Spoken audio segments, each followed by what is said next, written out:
আচ্ছা, এখন আমরা দেখব কিভাবে অ্যাসেম্বলি প্রোগ্রামিং এর জন্য যে কম্পাইলারটা আমরা ইউজ করব, তো সেই কম্পাইলারটা আমরা কিভাবে ইনস্টল করব। সো এটার জন্য যেটা আমরা করব সেটা হচ্ছে, এখানে আমার কাছে অলরেডি সফটওয়্যারটা নামানো আছে। আমরা ওই সফটওয়্যারটা একটু দেখি। সো এইখানে অ্যাসেম্বলি ফোল্ডারে সফটওয়্যার লেখা ফোল্ডারে দুইটা জিনিস আছে। একটা হচ্ছে ইমো 8086 V40 এটা হচ্ছে আমার সফটওয়্যার ইনস্টলেশন ফাইলটা। সো ফার্স্টে এটাতে ডাবল ক্লিক করব এবং আমাকে কিছুক্ষণ ওয়েট করতে হবে। ওয়েট করলে এখানে নেক্সট আসবে, নেক্সট দিব, দেন আবার নেক্সট আসবে, নেক্সট দিব। এবার কোথায় আমি ইনস্টল করতে চাই সেটা বলে দিব। ওকে, সি ড্রাইভে আমি ইনস্টল করতে চাই, সো নেক্সট দিয়ে দিই এবং ওকে আবারও নেক্সট দিই এবং ইনস্টল দিই। কিছুক্ষণ অপেক্ষা করতে হবে, আমাদের একটু ওয়েট করতে হবে। ওকে ফাইন, এইখানে হচ্ছে এখন ইমো 8086টা হয়ে গেছে। সো এইখানে লঞ্চ মি ইমুলেটর এটা দিয়ে ফিনিশ দিই।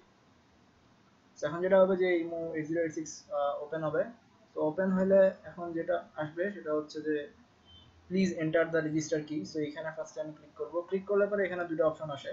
সো আমার যে ফোল্ডারটা, এখানে একটা পাসওয়ার্ড লেখা টেক্সট ফাইল আছে। সো এখানে যাব, এখানে যে ইউজার নামে একটা আছে, ইউজারের যে এখানে যেটা লেখা আছে আইকন 0 স্টেট, এটাকে কপি করে এখানে বসায় দিতে হবে, মানে ইমো 8086 এর লাইসেন্স নেমের এখানে বসায় দিতে হবে।